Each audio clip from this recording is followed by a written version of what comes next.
Whether you're mild or wild, Steeda's got 2 new MagneRide springs just for you.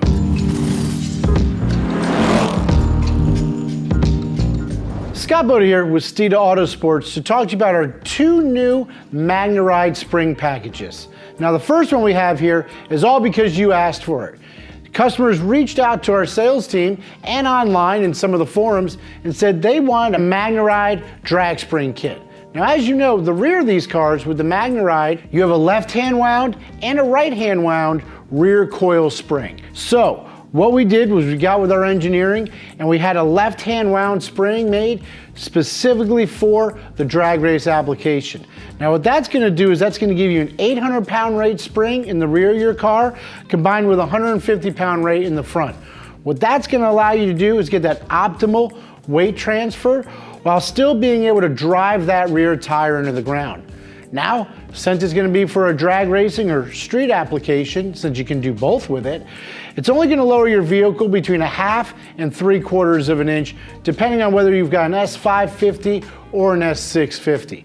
We've noticed the S650s typically lower the car about 1/4 inch more than the S550s. So the reason on the drag spring, while we only lower the rear of the car 1/2 to 3/4 of an inch, is because a lot of times for drag racing, you're going to be using a taller tire. Let's face it, on these S550s and S650s, you're going to start with a 28-inch tall tire. That's what we did with the Silver Bullet. But once you start adding more power to these cars, you're actually going to want to get that tire size to the next level with a 315 in the rear, and that actually increases the overall diameter to 29.4 inches. But one of the beauties of these springs, and as you can see in the videos, we never actually had the rear quarter panel come down on top of the spring. Now that's great because the last thing you want to do when you launch a car is to have the rear end squat too much and come down on top of that tire. Not only is that going to rub and scrub speed, but it also is going to have the possibility of a tire failure, and you never want that when you're going 170 miles an hour down the track.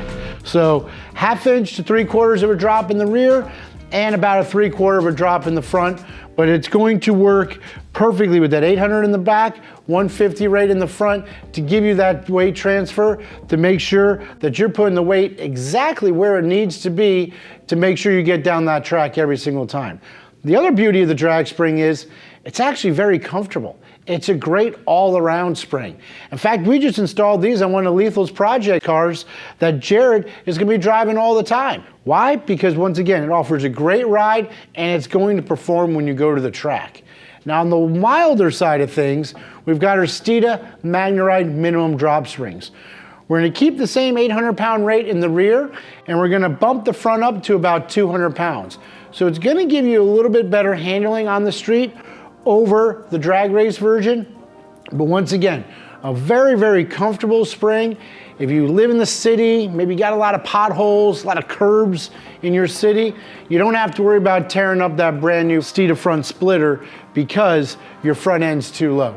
It's going to offer a drop of about 1/2 inch to 3/4 of an inch all the way around, but still give you a good ride. It's going to handle better than the drag spring because of that increased spring rate in the front of the car, but it's a really, really good looking spring, especially if you add 20-inch wheels. You don't want to worry about any tire clearance issues. Minimum drop, it's an awesome everyday spring. It's definitely why it's so popular. One of the other really good things about our Steeda minimum drop springs is they're absolutely perfect for convertibles. Well, why? Well, convertibles are heavier. They've got extra chassis bracing underneath. You've got the hydraulic motors in the back that are going to control your top going up and down. The minimum drop springs are perfect for that application, whether it's an S550 or an S650. If you've got a convertible Mustang, these are the springs that you need. So one other thing you might want to keep in mind is here at Steeda, we do offer a variety of spring spacers, both for the front and the rear of the car. Now this works with the MagneRide applications as well because it goes on top of the spring. You don't have to worry about that lower spring perch being clocked for a left or a right-hand wound spring. The beauty of that is, say you've got a supercharged application and you got a big ice tank in the rear of the car. Maybe you got a subwoofer system, it's your weekend warrior car. You can always add a spring spacer and increase the rear ride height really simple in the back of these cars. So depending on what kind of trim level Mustang you've got, maybe a PP1 or 2 or a base model, you're gonna find that these springs are much closer to the base model rates, therefore it's gonna give you an exceptional ride quality. Drag springs, obviously they're gonna give you the weight transfer. Get the weight on the back tire for optimal traction. The minimum drop is still gonna give you good ground clearance depending on the areas you live in, but it's gonna give you an OEM type ride with much better looks and a little bit better handling.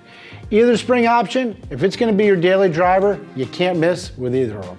Keep in mind, you can find both of these Steeda MagneRide spring kits right there at Steeda.com. They're gonna fit all your S550 and S650 Mustangs equipped with that MagneRide suspension. Hit like, subscribe, follow us on YouTube, Facebook, TikTok, Instagram.